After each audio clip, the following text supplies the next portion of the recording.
Saudara, bicara soal Habib Rizik, maka tidak akan ada habisnya kalau kita melihat dari berbagai sisi. Kalau kita lihat dari berbagai sudut pandang, dari berbagai sumber, orang-orang yang dekat dengan beliau, orang-orang yang berinteraksi dengan beliau, masing-masing punya kenangan, masing-masing punya cerita. Saya sederhana saja, tidak berlebihan, tapi karena mata kepala saya sendiri yang menyaksikan, beliau adalah warithun Nabi sallallahu alaihi wasallam khalqan wa khuluqa. Orang yang mewarisi Nabi sallallahu alaihi wasallam baik jasadnya dan akhlaknya. Maksudnya jasad mewaris Nabi karena di dalam diri beliau ada darah baginda Nabi besar Muhammad sallallahu alaihi wasallam, terus bersambung sampai ke kakek beliau Syihabuddin Al-Akbar, nyambung lagi terus sampai ke Sayyidina Abdurrahman As-Saggaf Muqaddam Ats-Tsani, nyambung lagi terus sampai ke Sayyidina Al-Faqih Muqaddam Muhammad bin Ali Ba'alawi, nyambung lagi sampai ke Sayyidina Al-Muhajir Ahmad bin Isa, nyambung lagi terus sampai ke Sayyidina Ja'far As-Sadiq, Ibn Muhammad Al-Baqir, Ibn Ali Zainal Abidin, Ibn Al-Imam Husain, Ibn Ali bin Abi Talib, Fatimah Az-Zahra bintu Rasulullah sallallahu alaihi wasallam. Itu baru dari segi nasabnya. Dari segi ibu beliau Al-Atta sama ketemu nanti di Sayyidina Abdurrahman As-Saggaf. Dari segi darah mewarisi Rasulullah. Ini kemuliaan yang Allah kasih cuma-cuma, saudara. Nggak bisa orang mau iri bagaimana, itu pemberian Allah. Nggak ada orang habaib itu masih dalam perut ngisi formulir biar jadi habib, nggak ada. Tahu-tahu emang Allah udah pilih, nggak bisa, saudara.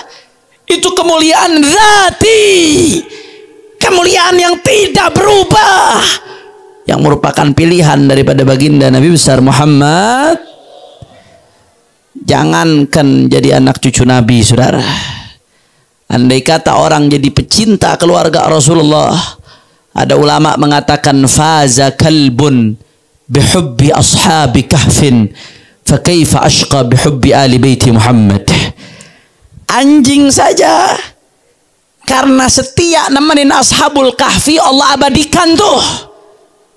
Allah abadikan di Al-Quran.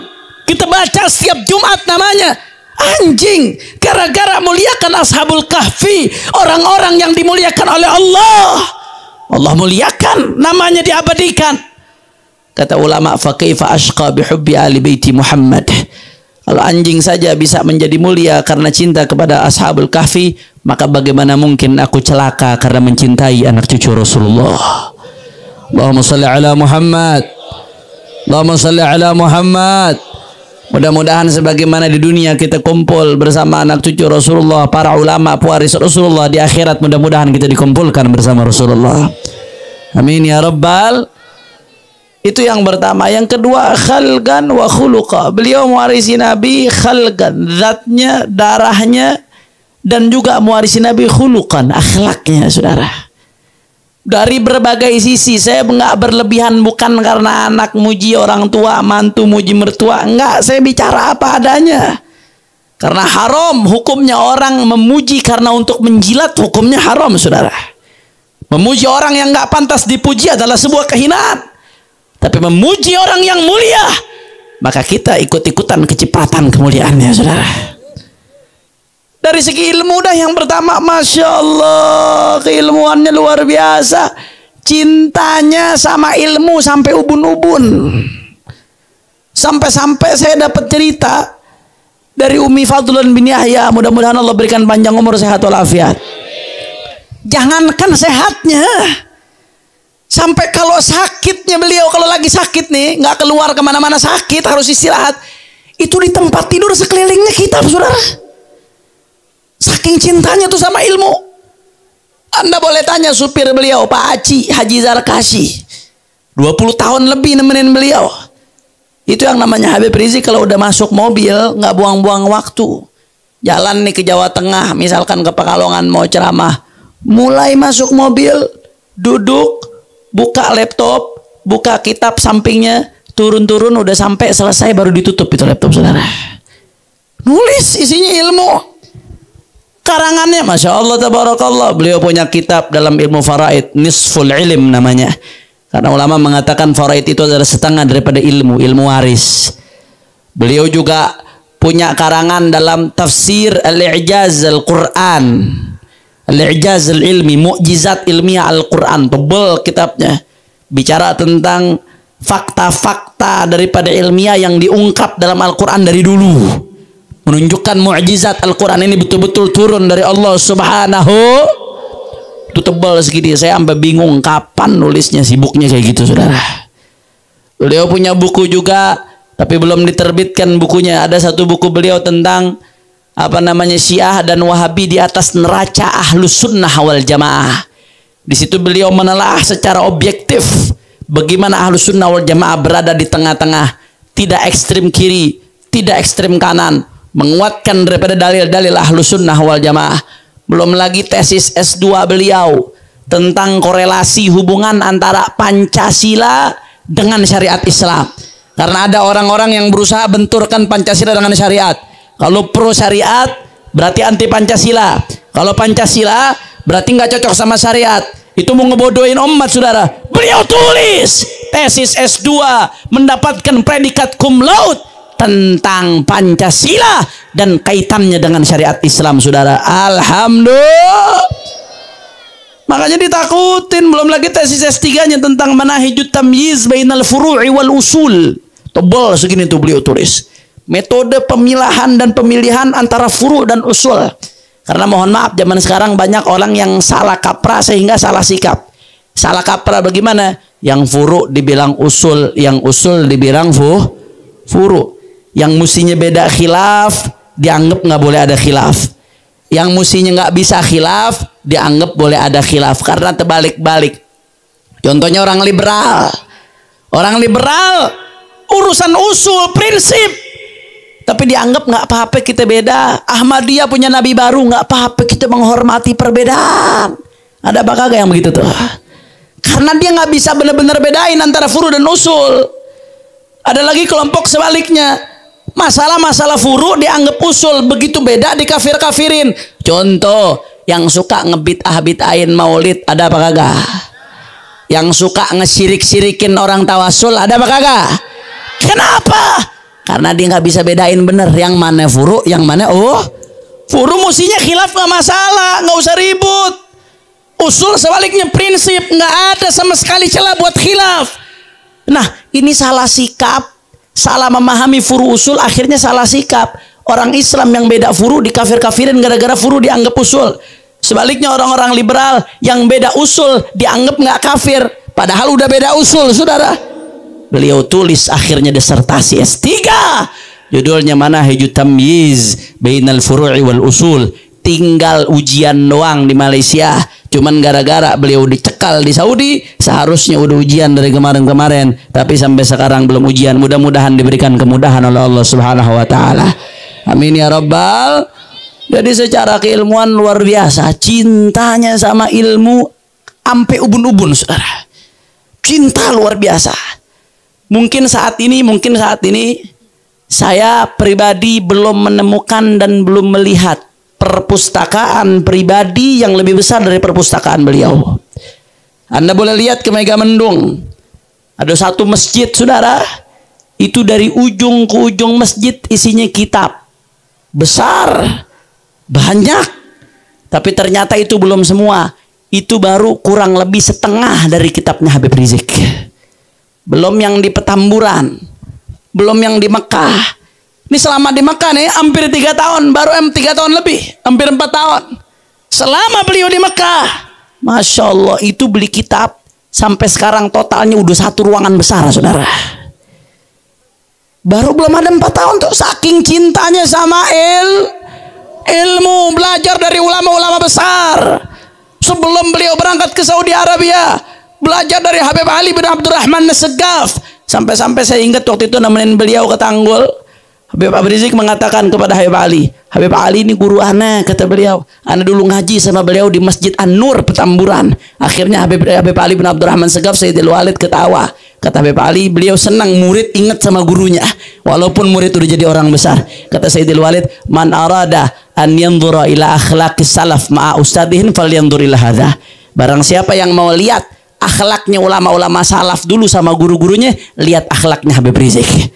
Sampai seperti itu, saudara. Belajar sama ulama-ulama sebelum berangkat ke Saudi, dilanjutkan ke Saudi Arabia, ngambil ilmu dari ulama-ulama besar. Salah satu guru beliau Syekh Abdul Fattah Abu Khuddah Al-Allama Al-Kabir, salah satu murid daripada Al-Allama Al-Kautsari, ulama besar, ahli madhab Hanafi, ahli hadis, karangan-karangan yang luar biasa. Qimatuz zaman indal ulama, safahat min sabril ulama, al-ulama al-uzzab, ulama besar. Itu salah satu guru daripada guru-gurunya Habib Rizik, saudara. Beliau juga yang saya dengar ketika beliau di Saudi, kalau lagi liburan panjang beberapa bulan, ngaji ke Abuya Sayyid Muhammad ibn Ali al-Maliki. Makanya kemarin waktu beliau ke Mekah ada videonya itu beredar. Abuya Sayyid Ahmad al-Maliki mengatakan, ahlan wa sahlan wa marhaban fi manzili syekhik Sayyid Muhammad ibn Ali al-Maliki. Selamat datang wahai Habib Rizik di rumah gurumu Sayyid Muhammad ibn Ali al-Maliki. Karena waktu beliau ngaji di Saudi Arabia, ngaji di Riyadh, kalau libur datang ke Abuya Sayyid Muhammad ibn Ali al-Maliki. Beliau juga datang ke Al-Alamah Al-Habib Zain ibn Ibrahim ibn Sumit. Luar biasa. Itu baru satu tuh dari segi keilmuannya doang. Belum yang lain-lainnya kita bahas. Mau bahas yang lain, Masya Allah. Dari segi istiqomahnya, istiqomah dalam segala hal, zahir batin. Bukan cuma depan orang, tapi di belakang, saudara. Saya dengar dari Pak Aci. Pak Aci ini yang nemenin beliau kemana-mana keliling Indonesia naik mobil. Kata Pak Aci, ya Beb, ana 20 tahun lebih, hampir 30 tahun nemenin Habib Rizik. Sekalipun ana belum pernah dengar beliau gibain orang kecuali dengan tujuan syariat, saudara. Karena gibah itu nggak boleh kecuali kalau ada tujuan syariat. Salah satunya apa? Ada yang zalim, maka kita pengen bahas bagaimana nih cara ngilangin kezalimannya. Atau ada yang melanggar syariat, pengen dibahas bagaimana solusinya, itu boleh, bukan gibah tuh. Atau ada penguasa yang zalim, kita kritik dengan cara adab, akhlak, atau sesuai dengan track syariat, itu bukan gibah namanya. Tapi kalau gibah tanpa ada musawwir, tanpa ada hal-hal yang dibolehkan secara syariat, nggak boleh. Kata Pak Haji, Beb, saya hampir 30 tahun nemenin beliau kemana-mana di mobil. Biar kata sekali saya belum pernah beliau ngomongin orang tanpa tujuan yang benar, saudara. Ini istiqomah namanya, luar biasa, saudara. Istiqomahnya berjuang, Masya Allah. Dari awal diri FPI itu tantangannya nggak main-main. Bukan baru kemarin ditawarin duit, dari dulu. Zamannya FPI perang sama barbar diskotik, saudara. Itu beliau bilang, entar duit datang seplastik, entar duit datang sekoper. Ada salah satu habaib yang ngomong sama saya ini tahu ada ulama-ulama yang nerima, tapi saya tahu betul bagaimana Habib Rizik dari dulu menolak istiqomah, saudara. Kami perjuangan, ini keistiqomahannya, tawadunya, Masya Allah, tabarakallah. Ketika 212 umat jutaan berkumpul, saudara, partai politik kagum, nggak ada yang bisa ngumpulin begitu. Betul? Majelis-majelis kagum. Beliau jadi pimpinan saat itu. Tapi apa kata beliau, saudara, di mimbar setelah 212, itu tujuannya tidak lain dan tidak bukan untuk menekan hati beliau, saudara. Beliau ketika disanjung habis-habisan, beliau sampaikan di mimbar, kumpulnya manusia segitu banyak bukan karena siapapun, bukan karena orang manapun, tapi semua murni karena Allah Subhanahu wa Ta'ala. Siapa yang menggerakkan hati manusia? Jawab yang kompak. Siapa yang menggerakkan hati manusia? Siapa yang mengumpulkan mereka? Siapa yang menyatukan mereka? Takbir. Itu beliau sampaikan di mana-mana. Beliau pernah pesan sama saya, Hanif, dan kepada menantu-menantu beliau, manakala kita berdiri di mimbar dakwah, jangan pernah kita merasa lebih mulia dari orang-orang yang ada di bawah, saudara. Saya dengar pesan ini dari dua orang. Yang pertama dari guru saya Habib Segaf Baharun, selalu beliau mengulang-ulangi kata ini. Dan yang kedua dari beliau Habib Rizik, saudara. Tancapkan dalam hati, begitu kita berdiri di mimbar dakwah, jangan pernah merasa engkau yang paling mulia, orang lain lebih rendah darimu, enggak. Kalau begitu dakwah kita nggak bakal sampai ke kuping orang. Tapi pesan beliau, begitu kau berdiri di mimbar dakwah, pandang mereka semua yang hadir lebih baik darimu. Tundukkan itu hawa nafsu, saudara. Jangan pernah merasa sombong. Jangan nyusahin orang. Jangan, ya Allah, luar biasa. Di balik kegarangannya, ketegasannya ada tasawuf yang begitu dalam. Enggak ngarep pujian beliau. Enggak takut cacian. Kalau harus mengatakan AA, dikatakan apapun cacian, enggak peduli, saudara. Kalau harus melakukan sesuatu, enggak peduli pujian. Enggak nyari popularitas. Tapi Allah Subhanahu wa ta'ala yang angkat. Mau bicara apa lagi? Birrul walidain, baktinya sama orang tua, yang saya dengar langsung dari istri saya. Selalu diceritakan itu sama ibunya beliau, sama ibu istri saya, sama mertua saya, Syarifah Ummana, Syarifah Fadlun. Habib Rizik sebelum beliau punya rumah masih ngontrak, tapi beliau udah bangunin rumah buat ibunya, saudara. Diduluin tuh ibunya, dia masih ngontrak, ibunya udah dibangunin rumah. Makanya Allah kasih keberkahan. Mudah-mudahan Allah Subhanahu wa ta'ala jaga zahir batin beliau, dimenangkan perjuangannya, diistiqomahkan langkah kakinya, dan mudah-mudahan kita terus dapat keberkahan daripada beliau. Amin ya rabbal. Oleh karena itu, saudara, oleh karena itu nggak rugi kalau kita berjuang di belakang ulama-ulama yang istiqamah. Nggak rugi, saudara. Justru merugi mereka yang membenci ulama-ulama yang istiqamah, saudara. Jangan dipikir tubuh dijarot dengan dia bakar fotonya Habib Rizik malah menjadi hina, malah menjadi rendah.